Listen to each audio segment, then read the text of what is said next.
नमस्कार, मैं अनन्या मिश्रा और आप देख रहे हैं माय भारत न्यूज। रुक करते हैं टॉप 10 खबरों पर। संसद सत्र के दौरान जब विपक्षी सांसदों को सस्पेंड किया गया तो टीएमसी सांसद कल्याण बनर्जी ने संसद परिसर में उपराष्ट्रपति जगदीप धनखड़ की मिमिक्री कर दी। कांग्रेस पार्टी के पूर्व अध्यक्ष एवं लोकसभा सांसद राहुल गांधी उस मिमिक्री का वीडियो बनाते हुए नजर आए। इसके बाद जब यह मामला सोशल मीडिया में वायरल हुआ तो बहुत जल्द कुछ नेता इसके डैमेज कंट्रोल में जुट गए। उत्तर भारत के जाटों की तरफ से जगदीप धनखड़ को समर्थन मिलने लगा।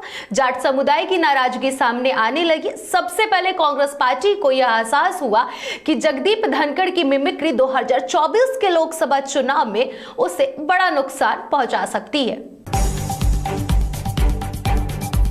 प्रवर्तन निदेशालय ने बिहार के डिप्टी सीएम तेजस्वी यादव और उनके पिता आरजेडी प्रमुख लालू यादव को रेलवे में नौकरी के बदले जमीन घोटाले में मनी लॉन्ड्रिंग मामले में पूछताछ के लिए समन भेज दिया है। तेजस्वी यादव को 22 दिसंबर को डिप्टी सीएम पद से हटने के लिए कहा गया है। दोनों को अपना बयान रिकॉर्ड करवाने के लिए मनी लॉन्ड्रिंग एक्ट के तहत 27 दिसंबर को पेश होने के लिए भी कहा गया है। लोकसभा में 3 विधेयक पेश किए गए, जिस पर इन विधेयकों पर चल रही बहस में हिस्सा लेते हुए ओवैसी ने कहा कि यह विधेयक देश के आम लोगों के खिलाफ है। इसके कानून बनने के बाद लोगों से उनके अधिकार छीन लिए जाएंगे। ओवैसी ने आगे कहा कि बीएनएस में कई ऐसे प्रावधान शामिल किए गए हैं जो बहुत ही खतरनाक है। ये नागरिक स्वतंत्रता और अधिकारों के लिए खतरा है। इसमें पुलिस को न्यायाधीश, जूरी और एग्जीक्यूटर के रूप में काम करने की शक्तियां भी दे दी गई हैं। इतना ही नहीं, लोकसभा पेश किए गए विधेयकों में राजद्रोह के अपराध को एक अलग अवतार में पेश किया गया है। साथ ही न्यूनतम सजा को भी 3 साल से बढ़ाकर 7 साल कर दिया गया है। केंद्रीय स्वास्थ्य मंत्रालय ने सब वेरिएंट JN.1 का पता लगने के बीच राज्यों और केंद्र शासित प्रदेशों को सतर्कता बरतने को कहा है। स्वास्थ्य मंत्री मनसुख मांडविया ने कहा कि देश भर में स्वास्थ्य सुविधाओं की तैयारियों की समीक्षा की। साथ ही साथ उन्होंने ये भी कहा कि कोरोना वायरस के उभरते सब वेरिएंट को लेकर सतर्क रहने पर जोर दिया। पाकिस्तान पर अगले 24 घंटे बहुत ही ज्यादा भारी पड़ने वाला है। दरअसल पाकिस्तान की राजधानी इस्लामाबाद में चारों ओर से तकरीबन 1 लाख से ज्यादा लोग घुसने की फिराक में हैं। यह वह लोग हैं जो पाकिस्तान और ISI के ओर से मारे गए मासूम बलूचिस्तानियों का बदला लेने के लिए पाकिस्तान की राजधानी पहुंच रहे हैं। पाकिस्तान की ओर से बिगड़ते हालातों को देखते हुए डेरा गाजा खाना इलाके में इस भीड़ को रोकने की कोशिश तो की ही गई है, लेकिन हालात बिगड़ते ही जा रहे हैं। पाकिस्तान में स्थिति इस कदर बिगड़ चुकी है कि कार्यवाहक प्रधानमंत्री ने सेना से गुजारिश कर कई टुकड़ियों को बॉर्डर से हटाकर इस्लामाबाद में आने की मिन्नतें शुरू कर दी हैं। मिमिक्री विवाद पर कांग्रेस सांसद राहुल गांधी ने पहली बार अपनी प्रतिक्रिया दी। उन्होंने कहा कि सांसद वहां बैठे थे, मैंने उनका वीडियो शूट किया। मेरा वीडियो मेरे फोन पर है, मीडिया इसे दिखा रहा है। किसी ने कुछ कहा नहीं।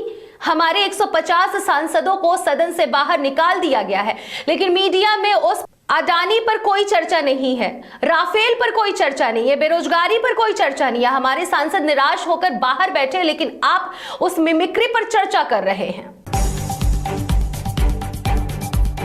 राजस्थान में नए सीएम के चयन के बाद अब सबकी नजरें मंत्रिमंडल गठन को लेकर है। भले ही मंत्रियों को शपथ दिलाने का भी कार्यक्रम तय नहीं हुआ है, लेकिन प्रदेश में राजनीतिक सरगर्मियां तेज है कि कौन मंत्री बनने जा रहा है। मंत्रिमंडल की तस्वीर वरिष्ठता के आधार पर बनेगी या जिले और जातीय संतुलन के आधार पर, यह अभी साफ नहीं हुआ है। लेकिन भाजपा ने सभी बिंदुओं पर मंथन कर लिया है और अंदर सब कुछ तय हो चुका है। बीते रविवार की बात कही जाए तो राज्य के नए मुख्यमंत्री लाल शर्मा, राष्ट्रीय अध्यक्ष जेपी नड्डा और केंद्रीय गृह मंत्री अमित शाह की बैठक हुई। इस बैठक में करीब 15 नामों को लेकर सहमति बन गई है। कयास लगाए जा रहे हैं कि इस सप्ताह के भीतर नया मंत्रिमंडल शपथ ले सकता है। पुणे के पिपरी चिंचवड़ में एक कोरियाई ब्लॉगर के साथ दुर्व्यवहार करने के आरोप में एक व्यक्ति को गिरफ्तार किया गया है। यह घटना नवंबर महीने दिवाली के समय की है, जब दक्षिणी कोरिया की ब्लॉगर केली को एक वीडियो बनाने के दौरान दुर्व्यवहार किया गया। आरोपी की हरकत वीडियो में रिकॉर्ड की गई थी, जिसके बाद सोशल मीडिया पर वायरल किया गया। इस वीडियो पर कई लोगों ने अपनी प्रतिक्रिया जताई है। वीडियो जारी होने के बाद पुणे की पिपरी चिंचवड़ की पुलिस ने कार्रवाई शुरू करते हुए व्यक्ति को फिलहाल गिरफ्तार भी कर लिया है।